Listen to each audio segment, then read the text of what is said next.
Um, Today, we have some text we can talk about, but I was thinking after our meeting last week, I was thinking I might pull together another little mini presentation just to kick us off. And I thought it might be fun to share what how I introduce the class when I teach it here at NYU, and my kind of way of articulating a particular approach to the study of utopia as a way of kicking us off today, if you don't mind bearing with that introduction. And then I wanted to use that to pivot into the Le Guin and the Jemison short stories, which are always the first thing I assign, and I know so many of you, maybe all of you, have at least taught the Le Guin in your classroom, so you probably already know that they work really well in conversation.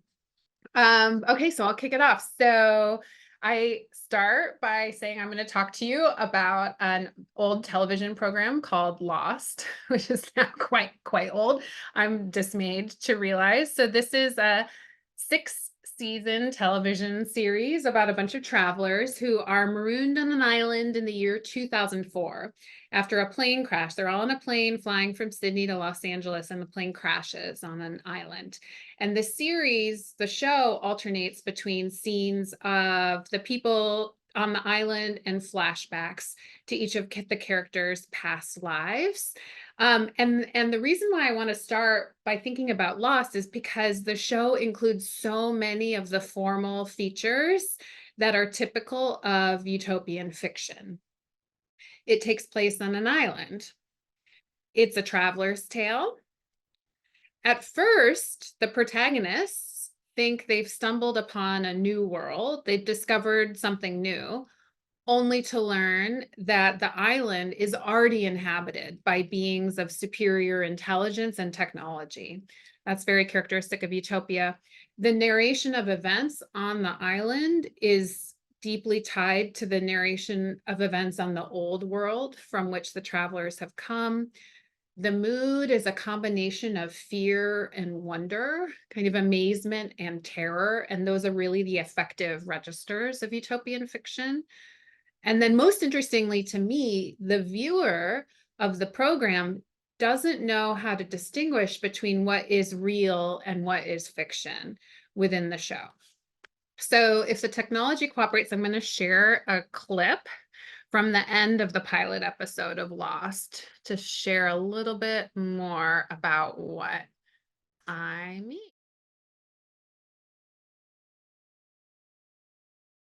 Okay, so more than 18 million people watched that episode of Lost when it first aired. And that final question, guys, where are we, animated an intense global discussion that was carried out online as well as in print for the duration of its television run. And what was unique about Lost at that time, though less so now, was the extent to which its fictional world extended out from the actual television series into a series of multimedia outlets, from commercials to websites to interactive games that were played by people on multiple continents. And everyone was really interested in this question, where are we? And in exploring the answer to this question, some people just tried to amass details about the island's physical makeup and its location in the Pacific. So they'd watch episodes of the show and take notes about anything that would provide a clue about geographically where the island is. And cartographers even created a map of the island's geography based entirely on details shared within the show itself. So here's like a map of the island and Lost, and here's like an old discussion thread on IO9, like trying to decide like where is the four-toed statue located. So this was one approach to this question, where are we? Other fans of the show focused on cataloging the history of the societies who had lived on the island, right? So the website Lostopedia charted the entire history of the human inhabitants of the island from ancient times until the present tense. of the series, right? So these viewers were engaging with the central questions of the show by treating the island like an actual location that was worthy of cartographic and historical analysis. Um, oh, other viewers, oops, treated this question, where are we, as a metaphysical problem, arguing that Lost was a show that was exploring the nature of life and death and the afterlife. Some people argue that the island was purgatory, so the place where dead souls were awaiting the chance to ascend to the afterlife. Others likened it to spiritual concepts from other religious mythologies, including Tibetan and Egyptian traditions, which were being sort of visually alluded to throughout the show. Other viewers thought of Lost as an extended philosophical discussion. The show seemed to be asking, what worldview can succeed in an unforgiving world? One based on science and reason, or one based on faith? Is there free will? Or does every character have to follow his or her their own destiny without any choice, right? So thinking about the show Lost as a philosophical discussion about the relationship between free will and destiny. Others viewed the show as an extended meditation on how to forge a society in a place with scarce resources. Like, what do you do if you have a group of people living in a place without enough resources for the whole population? Do you allocate resources through consensus and planning? Do you let the market allocate resources through supply and demand? Do you share resources equally throughout an entire community? Right? All of these approaches, which were avidly and genuinely and sincerely explored by people engaging with the show, all of these approaches are actually valid and interesting ways of thinking about utopia, right? And thinking about the content of utopia and the work that it does. And what I like to say in my literature-based classes is that that's not my approach. At least not exactly, right? Classes on utopia can be taught in a variety of academic departments, and that's what makes this such an amazing subject, because it becomes a place to have all of these cross-disciplinary conversations, right? History, political science, economics, anthropology, as well as literature and film are all sort of academic discourses that can meet and communicate on the terrain of utopia. Right. But one thing I like to do in my classes is to highlight how a literature-based class approaches such material. And the way I do this is to center questions of form. So I talk a lot about the formal features of utopia and how those features generate meaning. And so I say form is this word for the multiple systems and structures that shape and convey information and meaning. So the formal features of a text or a television show are the various features or forms that constitute the structure of the work, right? The arrangement of elements that make up the work itself, like the units, words, sentences, metaphors, images, plots, narratives. So for example, famously, the first and last shots of Lost are close-ups of the protagonist's eye, right? And these images serve as a framing device that situates the story in the context of a particular set of aesthetic and philosophical questions. And then what I often do is sort of pause and ask the students, sometimes I show the clip again to talk about like the formal features of that clip from the television program. So for example, we talk about how the clip includes elements of like realism, but also fantasy. So like the acting and the location are super verisimilar. They have the appearance of truth, very naturalistic styles of acting. But yet there are also these elements of fantasy, like the creepy music, the news that some scary creature has been killing previous explorers. Right? So if we were going to go on to like study the program at length, we could talk about how this combination of hyper realistic detail with strange and fantastical events creates a particular idea of the place of utopia.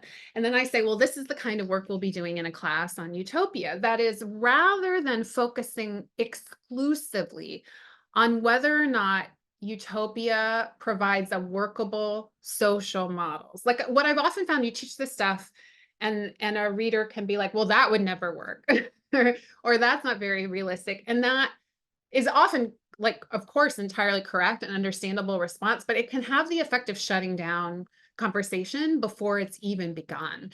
So I'm like, rather than talking about whether or not we think this is good or would work, like, let's talk about how these texts are made and how they draw attention to the making of their own structures. That is, how are they self-reflexive about their own construction?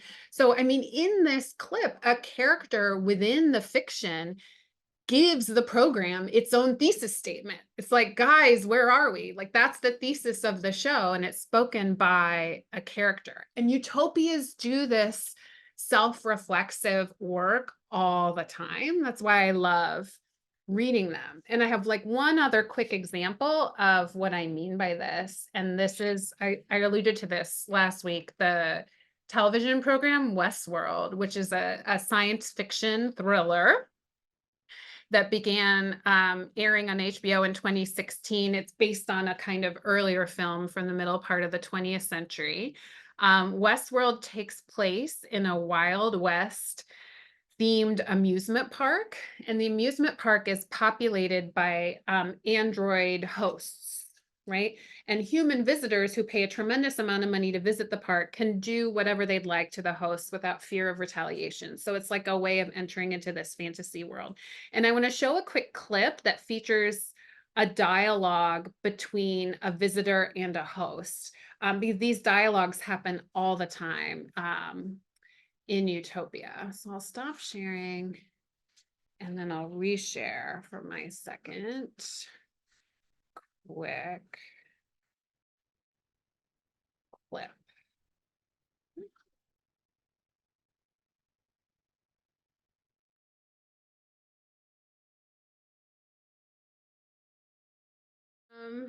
Okay. These questions are amazing, right? These are the key questions of Utopia. What is real? How do you know? What's the difference between real and real enough? And does the difference matter? You know, I could like go on a whole tangent about like the body of the woman and the gun being like the same objects through which you ask these questions. But in any case, what I say to the students is these are the questions we're going to be asking in the course. Like, what is the relationship between fiction and the real world, or between fiction and truth? If something is fictional, does that mean it isn't real? What do made-up stories have to say about the past, present, and future of our own societies? Right? From this perspective, like the place of utopia, the where are we, is a place of the imagination, right? A place where you can generate an infinite number of alternate worlds, right? That's one way of talking about what the island of Lost and the theme park of Westworld are, which are like fiction generators. And that tends to be how I center utopia, at least as at the outset, as a way of like doing a certain kind of work, right? So again, like conventional definitions of utopia talk about it as a good or an ideal society, one that's superior to the present world. But utopias are also always thinking about the problem of how they are built and how they are made, and whether or not they can be escaped, right? And for some readers, for many readers, what the encounter with utopia makes clear is how difficult it is to imagine a perfect place, right? And so in some senses, like the true vocation of the utopian narrative is to confront us with the impossibility of making a perfect place, which truly exists nowhere. And this dilemma is at the center of Ursula Le Guin's famous short story, The Ones Who Walk Away from Omelas. So this is what I want to pivot to now, so we can start to have more of a conversation about this text. I mean, the narrator at the outset is trying to describe a perfect place and keeps asking the reader, do you believe? Now, do you believe? Like, what about now? Do you believe it now? And with these kind of repeated questions outwards, the story is like making us notice how hard it is to build a utopia, right? And the reader needs to participate in that world building activity. It's a story that was first published in 1973. And it won the Hugo Award for Best Short Story. The name Omelas came from Le Guin reading the road sign for Salem, Oregon backwards. So this is something she commonly did. She liked to reverse words that she encountered in her daily life. So she would read the word stop as pots, and it was like her means of defamiliarizing the ordinary world. And it's like this deceptively and brilliantly complex story. And it then became this kind of canonical classic piece of American fiction. And when Le Guin added an introduction to The Ones Who Walk Away from Omelas in a later collection, she described it as the dilemma of the American conscience. She said, this story is the dilemma of the American conscience. And then, of course, she doesn't say what the dilemma is. She just says, this story is about the dilemma of the American conscience. So I thought we could start with our breakout rooms a little bit earlier, and go into smaller groups and talk about the dilemma that Le Guin seems to be outlining for her readers. Like, what is the choice that readers may be offered? And like, where is the utopia in a text like this? Just as a way of getting us started. And then we can come back together, talk more about the story, and then eventually talk about Jemison's sort of response or answer to that story. And I think it just would be really interesting to hear from people who've taught this in the classroom and how it's gone, and to kind of share strategies, if that sounds good. Hi, welcome back. So are some of you willing to share some of the conversations from the breakout rooms? What you were talking about, the dilemma of the story, the choice that's being offered the reader, questions of where the utopia is, anything that came up in your small group conversations?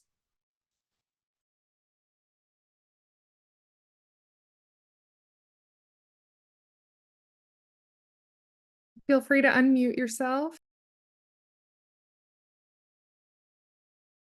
Okay, I'll throw something out there. Thank you. Thank you, Ashley. So we talked about a couple of different things, and we were cut off just as we were talking about like the irony of the piece and the timing there. And then today, some of the things we were ending with were the fact that a lot of the things in the world today, our students are very desensitized to. And I've taught this piece for a long time, and they're always shocked.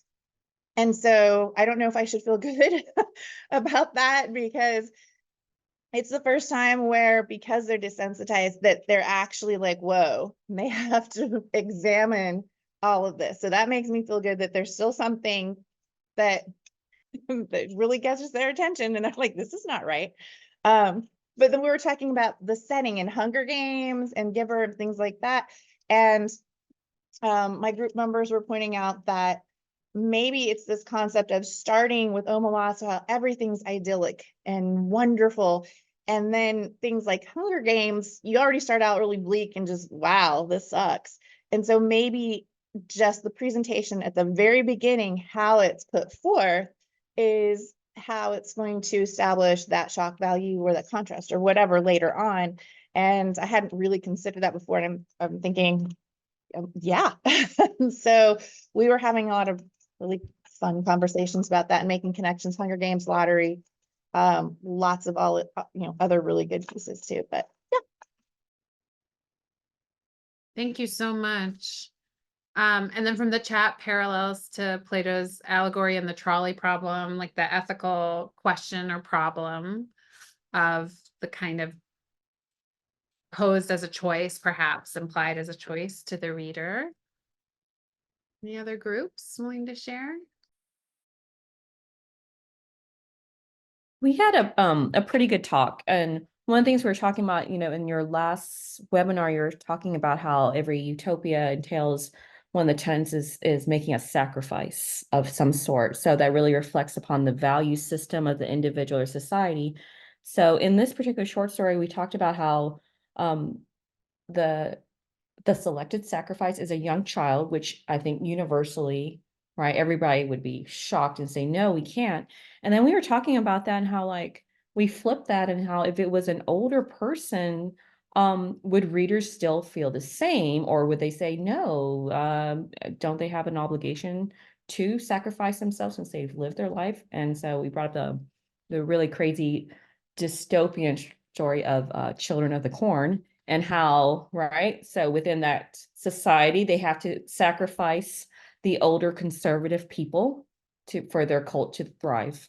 So that's And that movie Midsommar, which I'm not going to recommend, I super wish I hadn't seen it.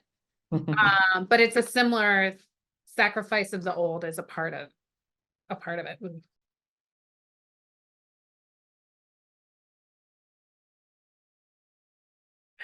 Any other discussions of the dilemma? Yeah. Yeah. Midsommar haunts me.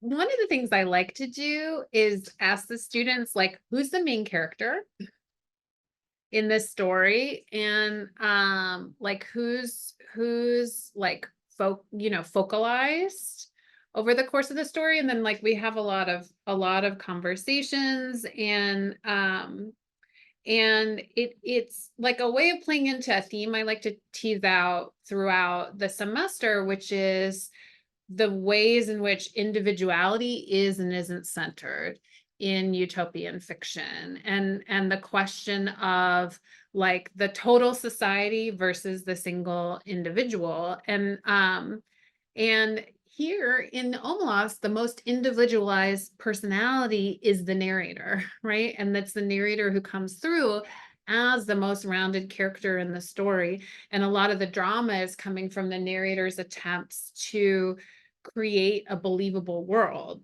and like involve the reader in the problem of how do you build something that would be believable. How do I tell you about joy? I wish I could describe it better. Like I wish I could convince you. Omaha sounds like a fairy tale long ago and far away. Perhaps it would be best if you imagined it as your own fancy bids, assuming it will rise to the occasion. For certainly I cannot suit you all. And then, do you believe? Now, do you believe? Do you believe? And there's something about like pushing on the question of believability is really kind of helping engender a sense of like participation. Like I'm always like, why are these stories like how are they hooking you? Like when is the moment they've sort of got a hook in you and have conscripted you into the work that you're doing? Ooh, the narrator, like the character who ruins it for everyone. Oh yeah, that's interesting. I mean, the narrator, like the question of the narrator and the guide, I think is always like such an interesting question to ask in utopian texts, and the whether or not they can be trusted or relied upon, that you can count on what they're telling you as being true or real. You know, a lot of what the story is about is how to the earlier point is about how difficult it is to imagine a perfect world, right? So like if I make something too good, you won't believe it. Like the bells, the boats, the beautiful songs, like that, it's almost too good to be true. And you sophisticated readers aren't going to believe in it unless there's something bad that's a part of it. So it's almost as if this worry that suffering has to be a part of the story in order for people to like find it believable. What about like where is the utopia in this story, do you think?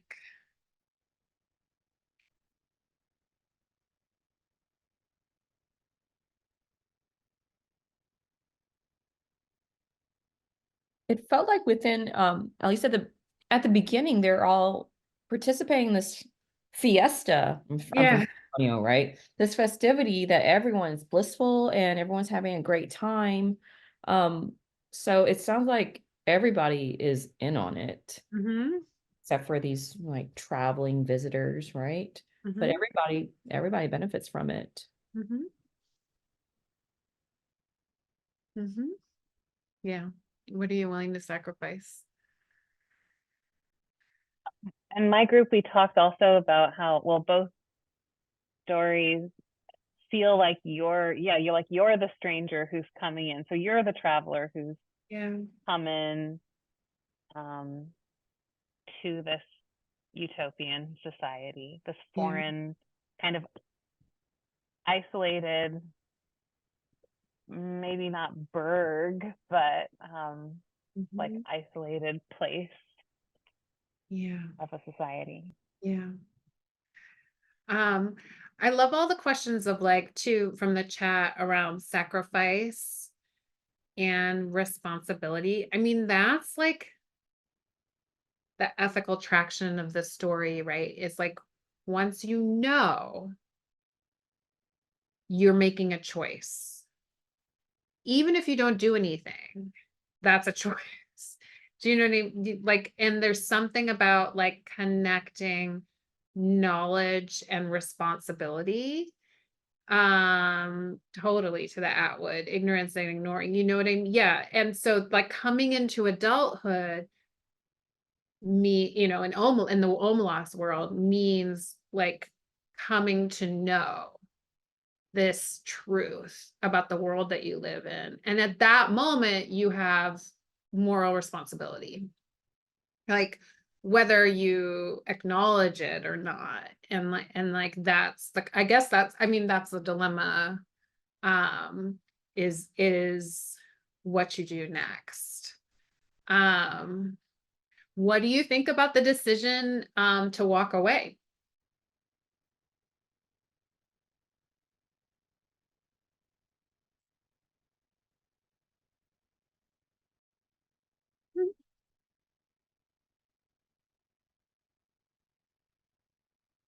Okay, I'm gonna jump in again. Thank you.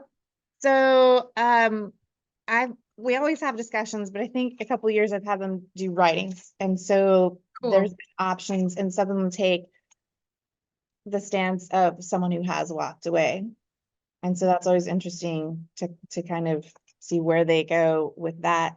But I've had students who want to create alternates where they're like, okay, so the one person goes out in the real world and they find armies to come in and they change it. And I'm like, well, okay, whatever, sure. But that's the big question. And I tell them some of the most important aspects of stories are the unanswered questions. Yeah. And that gets them thinking, what are the other unanswered questions? And they start making like this big old list of everything. And that sometimes leads into the ethics and morals, all that, but sometimes it just leads into character building and world building and like all these different directions of what are the unanswered questions. And then you can take it even further. How would you answer this? If you were writing this, how would you respond to this? And then you can take it a million ways, creative writing and whatnot. But that's something I found is really good for a jumping point for what are the unanswered questions, why are they there, and Mhm. how are they used, and where do we see them other places? Mhm. So, and then they just get to writing. Mhm. I Mhm. love that. I want to do something similar. That's amazing. Any other? I'm gonna take an optimistic approach on this. I think by Yeah. having those unanswerable questions, it leaves at least the possibility of change, Yeah. or someone maybe, I don't know, the idea of like it represents this conscious that everyone says, okay, somebody is going to do the right thing. It may not be me, but there's at least a possibility that somebody else is going to do it. It's kind of, shirting responsibility, but I think it leaves that that abyss out there of hope at least. Mm-hmm. So yeah, for the people like us to keep thinking about, like, Mm-hmm. not me, then who? Somebody will. Mm-hmm. Mm-hmm.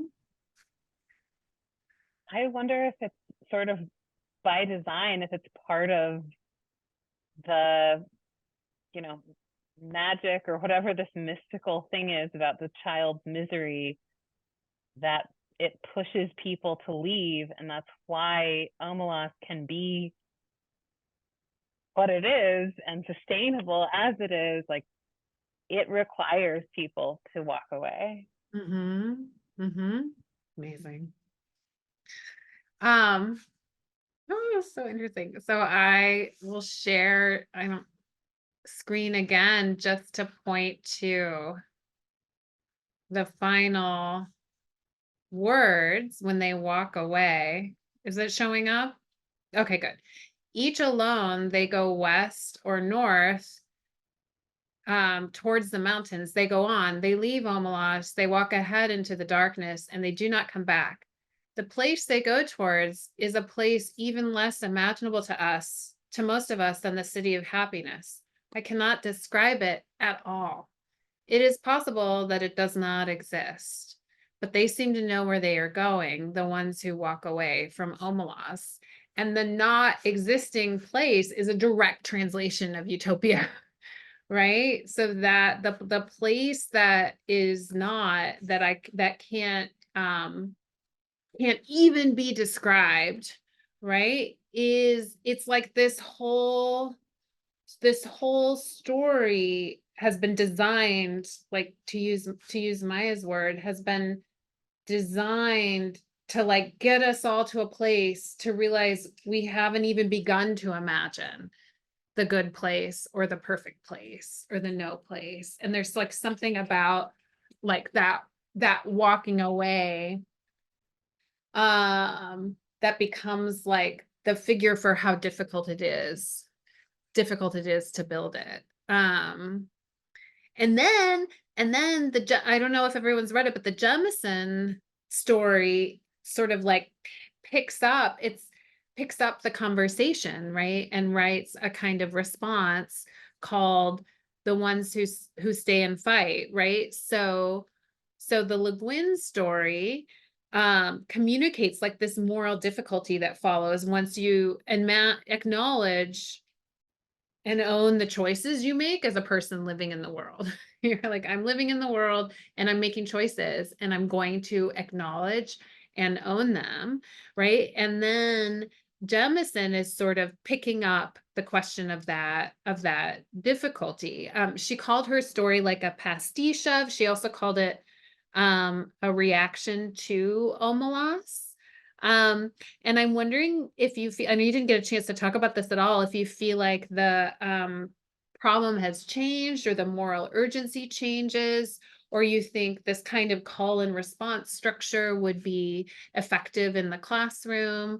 I'm just thinking to the idea of like, it's almost like it would almost work well in the assignment, like what are the unanswered questions? And then it's as if this is what Jemison wrote in response to that story, to that question.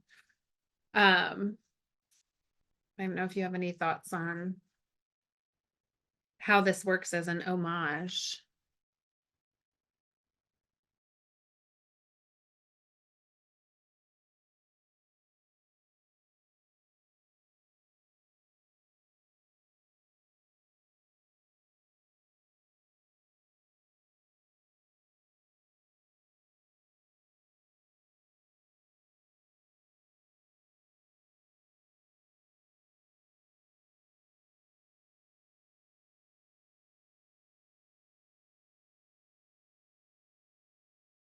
And the last thing I'll say, and we can pivot to talking about writing assignments more explicitly if that would work better, is I think what's cool about assigning these two texts is I think both of these writers are invested in justifying fantasy, like the genre of fantasy, as being capable of doing like real ethical work and then not as purely escapist. Right. And so they've both got that tone of like, oh, you're reading my description of the festival of the birds or this place that's so perfect and you don't believe it. You only believe things that are that have suffering. That's the only thing you're willing to believe. I think they're trying to say something about what fantasy can do and provide as a way of thinking. Oh yeah, it would totally work in an imperialism unit.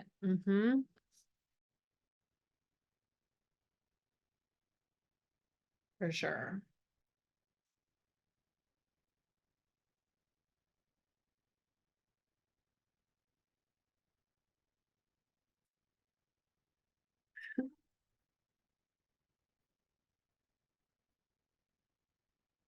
Okay, oh, more chat. Oh, the Margaret Atwood, Naomi Alderman interaction. Yep. I think like thinking of pairs or like call and responses with text is something that works so well. And actually the Lost clip where he's saying Mayday, Mayday, like there's a whole Mayday theme in The Handmaid's Tale that I like to talk about, where like Mayday is part of the code of the resistance organization. Yeah, does there always have to be some sort of suffering in these utopian stories? What do you guys think?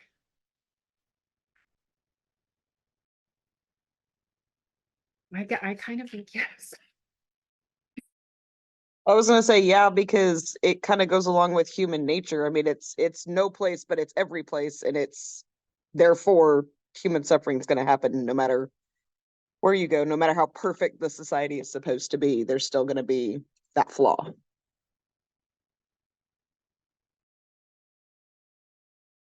I agree with that. I teach humanities course, and we just finished with Brave New World, and before that, we did magical realism with Toni Morrison Beloved. And I basically, one of the conclusions that we drew as a class is that pain and loss is an essential facet of human nature.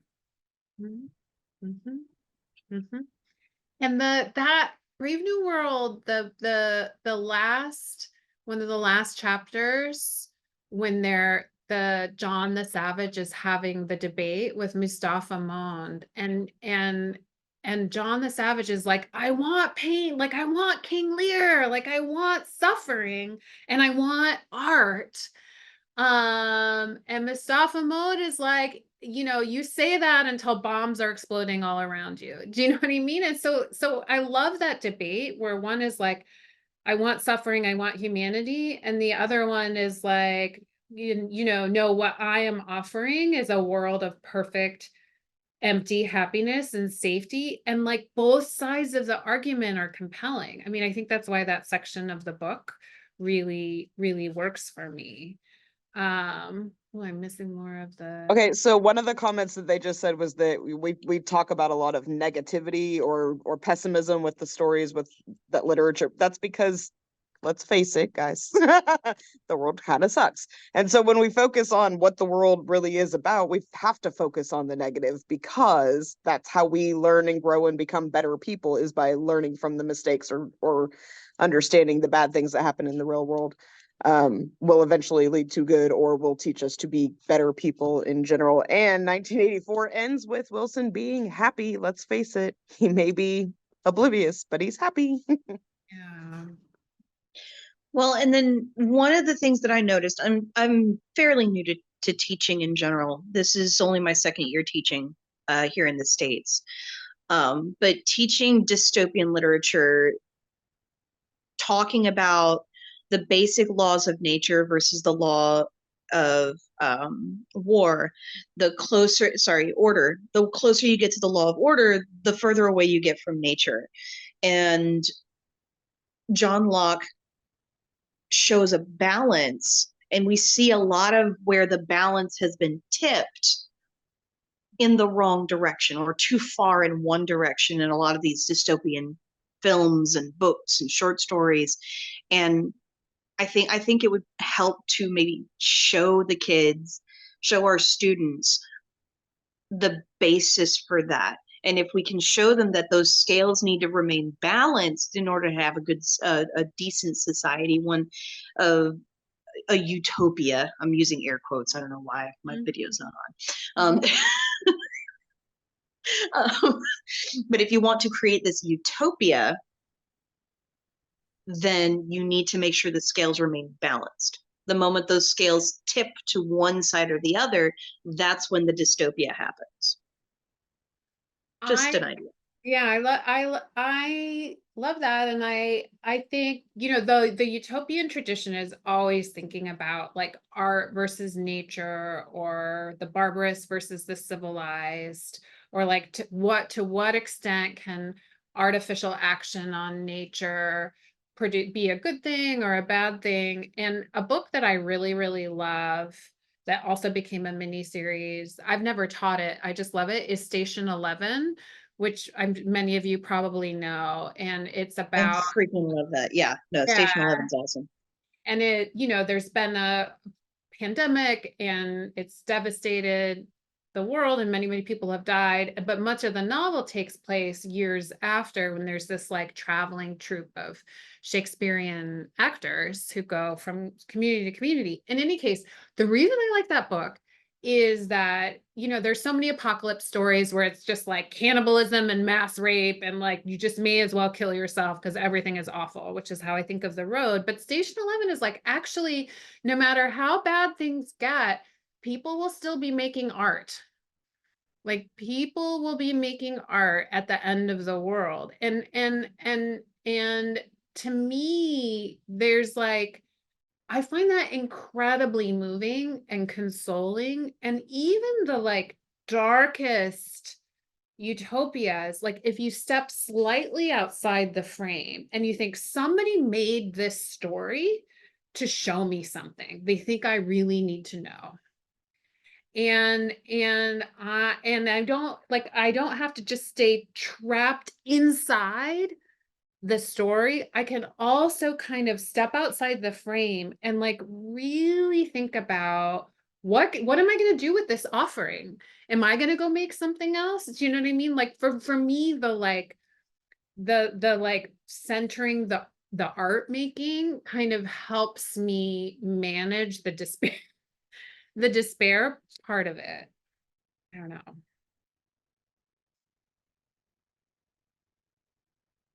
You know, to the comment, I think from Ashley, like students are looking for ways to counter injustice and imbalance, and so while the narratives might be about people who are trapped in these worlds, that doesn't mean like we as readers are trapped in them. It's like giving us tools. I don't know. This is like, I maybe too optimistic, but actually, you know that when I work with these students, I do feel optimistic. When I talk to like people my age at dinner parties, I feel terrible. When I work with these students, I'm like incredibly optimistic, and hopeful. I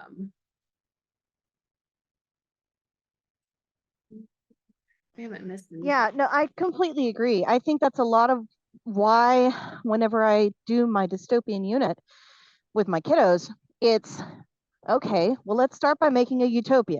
All right. We make the general government structure and everything. Sorry about the background noise. But then it's okay, somebody switch it with your partner and figure out how it breaks. Yeah, cool. And then once it breaks, then you give it back to your the original person. Super cool. Okay, fix it. That's Fix amazing. it. Yeah. So I think we need to teach the kids that yes, perfect society doesn't last forever, but it can also be fixed. Yeah. That's what I was looking for. Yeah, that. Yeah. Yeah. And that's collaboration. Like that's what it is to live in a community, which is to work on something someone else started or to fix something that's broken and to know that someone else will carry on that work after. Absolutely. I love that actually.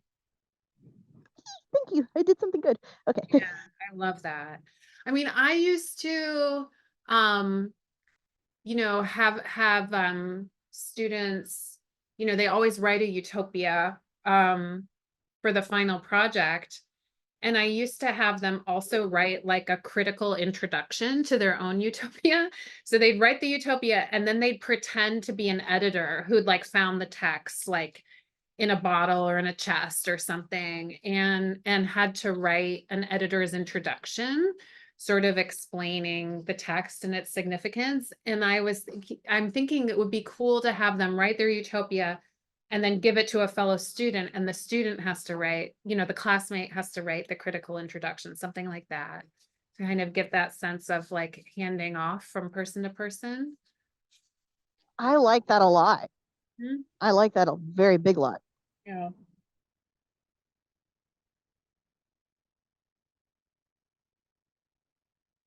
Yeah, totally. Handmaid's Tale historical note. To me, Handmaid's Tale is just perfect. It is like a perfect book. The historical note. Yeah. All the cassettes, assembling them into a coherent story. And some of these, some of the debates that are staged in these books are not, I know I've had students who don't read them. I often have students who don't read them. They're like, it's just an appendix. I'm like, no. Yeah. Yeah. Yeah, what was I even saying?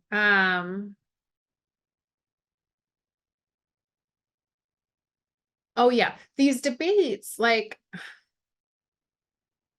the point is that they can't be solved or finished. Do you know what I mean? Like sometimes, and it's just like living with the fact that these are really difficult or impossible choices and figuring out how to move forward, even when faced with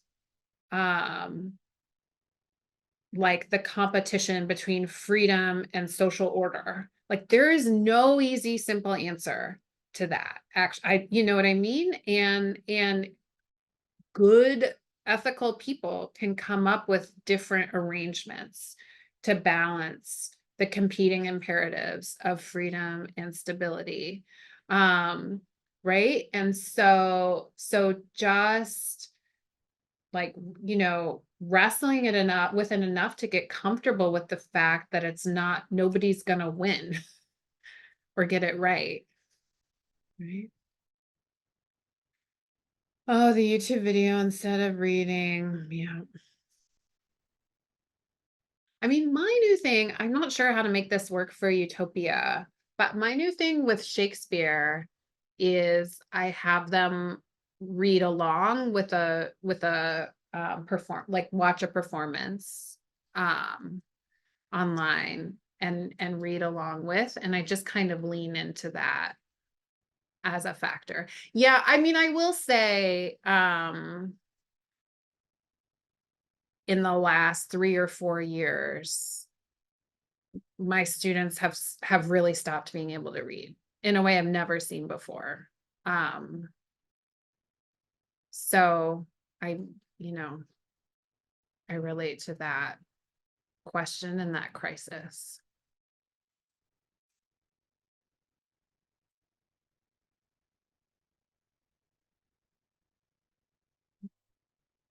Question. Oh, what I wanted to do before we run out of time, I had a few more texts I wanted to recommend. on short stories that I would put in. Let me see if I can just put them in the text. Oh yeah, here we go.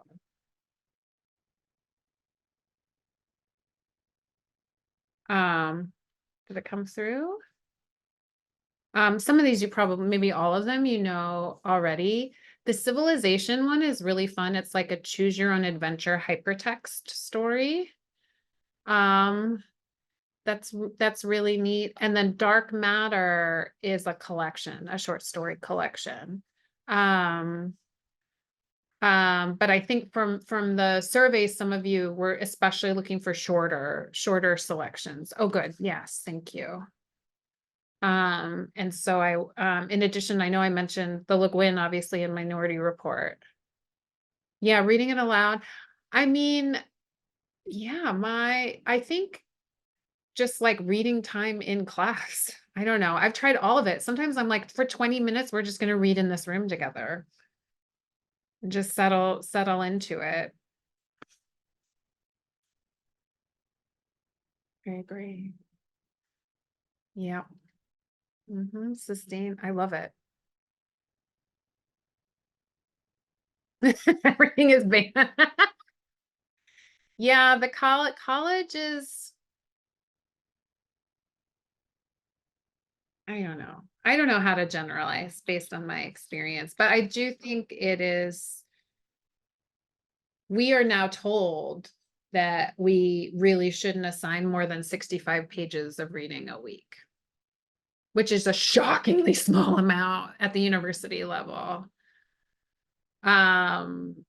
This is for like our general education courses, not, in the college core, not English classes, but they're like, they can't read more than 65 pages a week. I don't know what to say.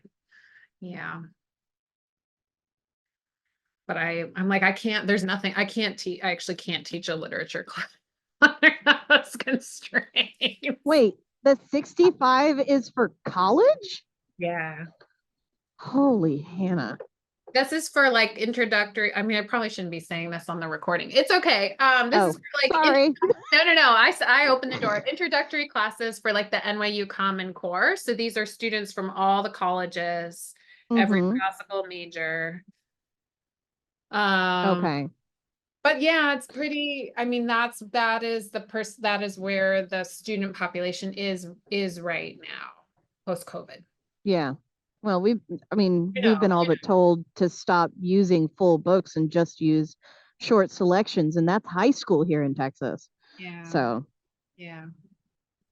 Yeah, I mean, I'm like, my mission is just to be like, books will change your life. I mean, it's like, so it's just true. It's like, just keep saying it. I'm like, I am going to create the possibility for you to have these encounters with works of art that I think could really matter in your life. And like, that's what I'm going to do in this class. And I completely believe in it. And like the culture might not believe in it, and you might not believe it, your parents might not believe in it, but I actually do believe it, and I'm going to keep doing it. And for some, it really does matter, and that's kind of good enough to keep chugging. Okay, it's 7:15. I want to be respectful of your time. I know you all have really long days.